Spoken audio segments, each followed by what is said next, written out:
سورۃ القصص آیت نمبر 16۔ قال رب انی ظلمت نفسی فاغفر لی فغفر له۔ موسیٰ علیہ السلام کہنے لگے اے میرے پروردگار، میں نے اپنی جان پر ظلم کر لیا، اب مجھے معاف فرما دیجیے۔ انہ هو الغفور الرحیم، چنانچہ اللہ نے انہیں معاف کر دیا، یقیناً وہی ہے جو بہت بخشنے والا بڑا مہربان ہے۔ اس آیت نمبر 16 کی تفسیر میں ہے چونکہ حضرت موسیٰ علیہ السلام نے جان بوجھ کر اسے قتل نہیں کیا تھا بلکہ وہ بلا ارادہ مارا گیا، اس لیے اصل میں تو حضرت موسیٰ علیہ السلام معذور تھے، لیکن بہرحال کسی کا قتل ہو جانا ایک سنگین معاملہ ہے اور ایک ہونے والے پیغمبر کے شایع نشان نہیں، اس لیے وہ شرمندہ بھی ہوئے اور اللہ تعالیٰ سے معافی بھی مانگی۔ اس آیت سے بھی معلوم ہوتا ہے کہ جس جگہ مسلمان اور غیر مسلم آپس میں امن کے ساتھ رہ رہے ہوں، خواہ وہاں حکومت غیر مسلموں ہی کی ہو، وہاں کسی مسلمان کے لیے حلال نہیں ہے کہ وہ کسی غیر مسلم کو قتل کرے یا اس کے جان و مال کو کسی اور طرح نقصان پہنچائے۔ آیت نمبر 17۔ قال رب بما انعمت علی فلن اکون ظہیرا للمجرمین۔ موسیٰ نے کہا علیہ السلام، اے میرے پروردگار، آپ نے جو مجھ پر انعام کیا ہے تو میں آئندہ کبھی مجرموں کا مددگار نہیں بنوں گا۔ اس آیت نمبر 17 کی تفسیر میں ہے اب تک حضرت موسیٰ علیہ السلام فرعون کے ساتھ رہ رہے تھے اور اس کے ساتھ آتے جاتے تھے۔ اس واقعہ نے ان کے دل میں ایک انقلاب پیدا کر دیا اور انہیں یہ محسوس ہوا کہ یہ سارا جھگڑا در حقیقت فرعون کے جابرانہ طرز حکومت کا نتیجہ ہے، جس کی وجہ سے مصریوں کو اسرائیلیوں پر ظلم ڈھانے کی جرأت ہوئی ہے۔ اس لیے اس واقعے کے بعد انہوں نے تہیہ کر لیا کہ آئندہ میں فرعون اور اس کے اہلکاروں سے مکمل علیحدگی اختیار کر لوں گا تاکہ ان کی بالواسطہ بھی کسی بھی قسم کی مدد کا ارتکاب نہ ہو۔ آیت نمبر 18۔ فَأَصْبَحَ فِي الْمَدِينَةِ خَائِفًا يَتَرَقَّبُ۔ پھر صبح کے وقت وہ شہر میں ڈرتے ڈرتے حالات کا جائزہ لے رہے تھے۔ فَإِذَا الَّذِي اسْتَنصَرَهُ بِالْأَمْسِ يَسْتَصْرِخُهُ۔ اتنے میں دیکھا کہ جس شخص نے کل ان سے مدد مانگی تھی وہ پھر انہیں فریاد کے لیے پکار رہا ہے۔ قَالَ لَهُ مُوسَىٰ إِنَّكَ لَغَوِيٌّ مُّبِينٌ۔ موسیٰ نے اس سے کہا کہ معلوم ہوا کہ تم تو کلم کلا شریر آدمی ہو۔ اس آیت نمبر 18 کی تفسیر میں ہے یعنی لڑائی بڑائی تمہارا روز کا وتیرہ معلوم ہوتا ہے، کل کسی اور سے لڑے تھے اور آج اس شخص سے لڑ رہے ہو۔ آیت نمبر 19۔ فَلَمَّا أَنْ أَرَادَ أَنْ يَبْطِشَ بِالَّذِي هُوَ عَدُوٌّ لَهُمَا۔ پھر جب انہوں نے شخص کو پکڑنے کا ارادہ کیا جو ان دونوں کا دشمن تھا، قال يا موسى أتريد أن تقتلني كما قتلت نفسا بالأمس۔ تو اس اسرائیلی نے کہا اے موسیٰ، کیا تم مجھے بھی اسی طرح قتل کرنا چاہتے ہو جیسے تم نے کل ایک آدمی کو قتل کر دیا تھا؟ إن تريد إلا أن تكون جبارا في الأرض۔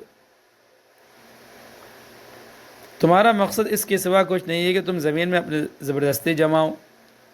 وما تريد أن تكون من المصلحين، اور تم مصلح بننا نہیں چاہتے۔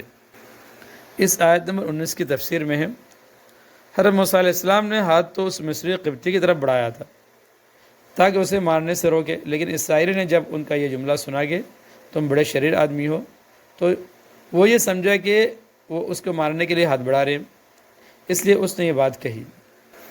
آیت نمبر 20۔ وَجَاءَ رَجُلٌ مِّنْ أَقْصَى الْمَدِينَةِ يَسْعَىٰ۔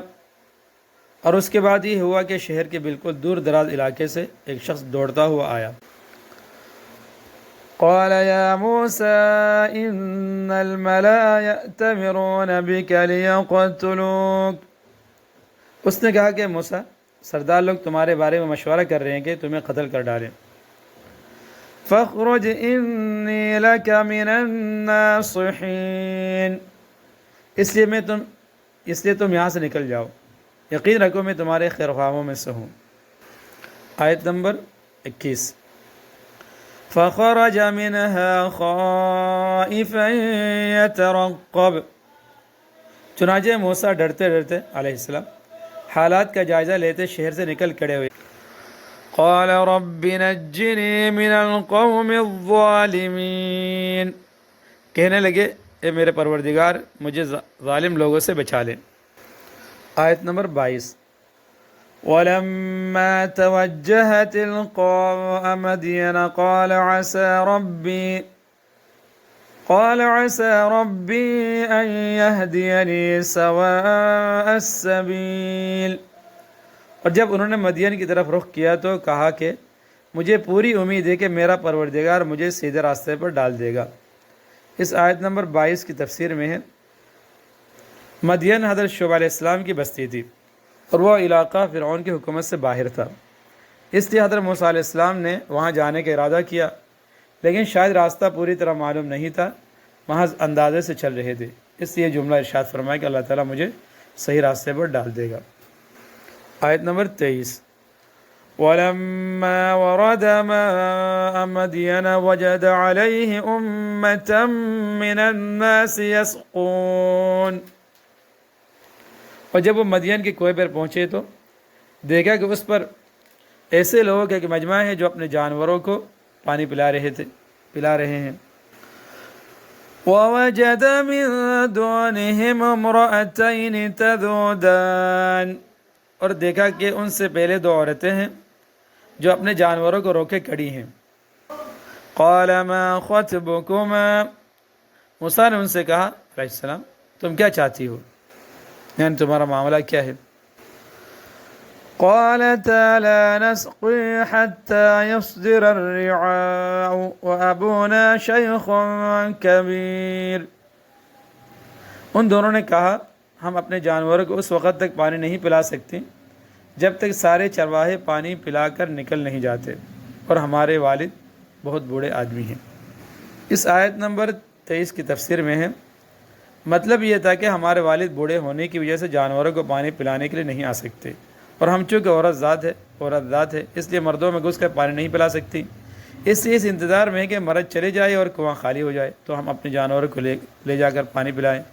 واضح ہے کہ ان عورتوں کے والد حضرت شعیب علیہ السلام تھے جنہیں مدین کے لوگوں کے اصلاح کے لیے پیغمبر بنا کر بھیجا گیا تھا، اور جن کا واقعہ سورہ اعراف اور سورہ ہود وغیرہ میں تفصیل سے آ چکا ہے.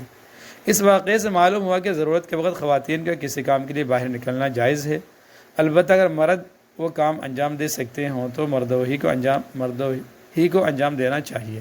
اس لیے انہوں نے اپنے آنے کی وجہ بیان کی کہ ہمارے والد ضعیف ہے اور گھر میں کوئی اور مرد نہیں ہے. اس سے یہ بھی معلوم ہوا کہ خواتین سے بات کرنا جائز ہے، خاص طور پر اگر انہیں کسی مشکل میں مبتلا دیکھے تو ان کی مدد کے لیے ان کا حال پوچھ کر حتی الامکان ان کی مدد کرنی چاہیے، بشرطے کہ کسی فتنے کا اندیشہ نہ ہو. آیت نمبر 24. فَسَقَىٰ لَهُمَا ثُمَّ تَوَلَّىٰ إِلَى الظِّلِّ فَقَالَ رَبِّ إِنِّي لِمَا أَنزَلْتَ إِلَيَّ مِنْ خَيْرٍ فَقِيرٌ، اس پر موسیٰ نے ان کی خاطر ان کے جانوروں کو پانی پلا دیا، پھر مڑ کر ایک سائے کی جگہ چلے گئے اور کہنے لگے اے میرے پروردگار جو کوئی بہتری تو مجھ پر اوپر سے نازل کر دے، میں اس کا محتاج ہوں. اس آیت نمبر 24 کی تفسیر میں ہے حضرت عبداللہ بن عباس رضی اللہ تعالیٰ عنہ کی روایت میں ہے کہ حضرت موسیٰ علیہ السلام نے ان عورتوں سے پوچھا کہ یہاں کوئی اور کنواں بھی ہے؟ انہوں نے بتایا کہ کنواں اور ہے مگر اس کے منہ پر ایک بہت بھاری پتھر رکھا ہوا ہے جسے اٹھانا آسان نہیں. اس پر حضرت موسیٰ علیہ السلام وہاں گئے اور پتھر کو اٹھا کر ان کی بکریوں کو پانی پلا دیا. روح المعانی.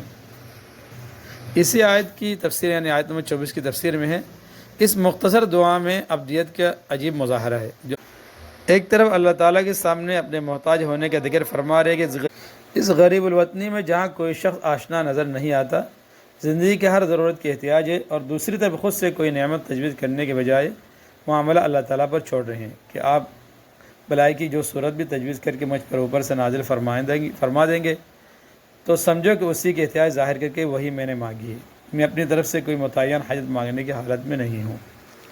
آیت نمبر 25. فَجَاءَتْهُ إِحْدَاهُمَا تَمْشِي عَلَى اسْتِحْيَاءٍ، تھوڑی دیر بعد ان دونوں عورتوں میں سے ایک ان کے پاس شرم و حیا کے ساتھ چلتی ہوئی آئی۔ قالت ان ابی یدعوک لیجزیک اجر ما سقیت لنا، کہنے لگی میرے والد آپ کو بلا رہے ہیں تاکہ آپ کو اس بات کا انعام دے کہ آپ نے ہماری خاطر جانوروں کو پانی پلایا ہے۔ فلما جاءه وقص عليه القصص قال لا تخف، چنانچہ جب وہ عورتوں کے والد کے پاس پہنچے اور ان کو ساری سرگزشت سنائی تو انہوں نے کہا کوئی اندیشہ نہ کرو، نجوت من القوم الظالمین، تم ظالم لوگوں سے بچ آئے ہو۔ اس آیت نمبر 25 کی تفسیر میں ہے، معلوم ہوا کہ اگرچہ اس وقت پردے کے باقاعدہ حکام نہیں تھے جو قرآن کریم نے عطا فرمائے، لیکن خواتین شرم و حیا کے لباس میں رہتی تھیں اور مردوں سے معاملات کرتے وقت شرم و حیا کو پوری طرح ملحوظ رکھتی تھیں۔ چنانچہ ابن جریر، ابن ابی حاتم اور سعید بن منصور رحمہ اللہ نے حضرت عمر رضی اللہ تعالیٰ عنہ سے روایت کیا ہے کہ یہ خاتون جب آئیں تو انہوں نے اپنے قمیص کی آستین اپنے چہرے پر رکھی ہوئی تھی۔ اسی آیت نمبر 25 کی مزید تفسیر میں ہے، اگرچہ کسی نیکی کا انعام وصول کرنے کے لیے جانا حضرت موسیٰ علیہ السلام کی غیرت اور شرافت کے خلاف تھا، لیکن انہوں نے اللہ تعالیٰ سے دعا مانگی تھی کہ آپ کی طرف سے جو بلائی بھی آئے گی میں اس کا محتاج ہوں، اور اس خاتون کی دعوت سے ایک راستہ ایسا پیدا ہوا تھا کہ اس بستی میں کسی بزرگ سے جان پہچان ہو جائے، اور دوسری طرف ان کے اپنی بیٹی کو بھیجنے سے ان کی شرافت اور بزرگی ظاہر ہو رہی تھی۔ اس لیے حضرت موسیٰ علیہ السلام نے اس وقت یہ خیال فرمایا کہ اس دعوت کو رد کرنا ناشکری اور اس ابدیت کے خلاف ہوگا جس کے ساتھ دعا مانگی گئی تھی، اور ہو سکتے ان بزرگ سے کوئی مفید مشورہ مل جائے۔ چنانچہ دعوت کو قبول کر کے ان کے پاس چلے گئے، لیکن ابن عساکر کی ایک روایت میں ہے کہ حضرت ابو حازم رحمۃ اللہ علیہ سے تفسیر منقول ہے کہ جب حضرت موسیٰ علیہ السلام وہاں پہنچے تو حضرت شعیب علیہ السلام نے کانا پیش کیا۔ حضرت موسیٰ علیہ السلام نے کہا میں اس سے اللہ کی پناہ مانگتا ہوں، اللہ کی پناہ مانگتا ہوں۔ حضرت شعیب علیہ السلام نے پوچھا کیوں، کیا آپ کو بھوک نہیں ہے؟ حضرت موسیٰ علیہ السلام نے فرمایا بھوک تو ہے، لیکن مجھے اندیشہ کہ یہ کانا میرے اس عمل کا معاوضہ نہ بن جائے کہ میں نے بکریوں کو پانی پلا دیا تھا۔ ہم ایسے لوگ ہیں کہ جو کم آخرت کا خاطر کرے اس کے معاوضے میں کوئی پوری زمین سونے سے برد کر بھی دے دے تو اسے قبول نہیں کرتے۔ حضرت شعیب علیہ السلام نے جواب دیا کہ اللہ کی قسم ایسا نہیں ہے، لیکن میری اور میرے آبا و اجداد کی عادت رہی کہ ہم مہمان کی مہمان نوازی کرتے ہیں۔ اس پر حضرت موسیٰ علیہ السلام ان کے ساتھ کھانا کھانے بیٹھ گئے۔ روح المعانی۔ اس روایت سے یہ بھی معلوم ہوتا ہے کہ خاتون نے جو کہا تھا کہ میرے والد آپ کو اس لیے بلا رہے کہ آپ کو آپ کی نیکی کا انعام دیں گے، یہ انہوں نے اپنے خیال کے مطابق کہہ دیا تھا۔ حضرت شعیب علیہ السلام نے یہ الفاظ استعمال نہیں فرمائے ہوں گے، واللہ سبحانہ اعلم۔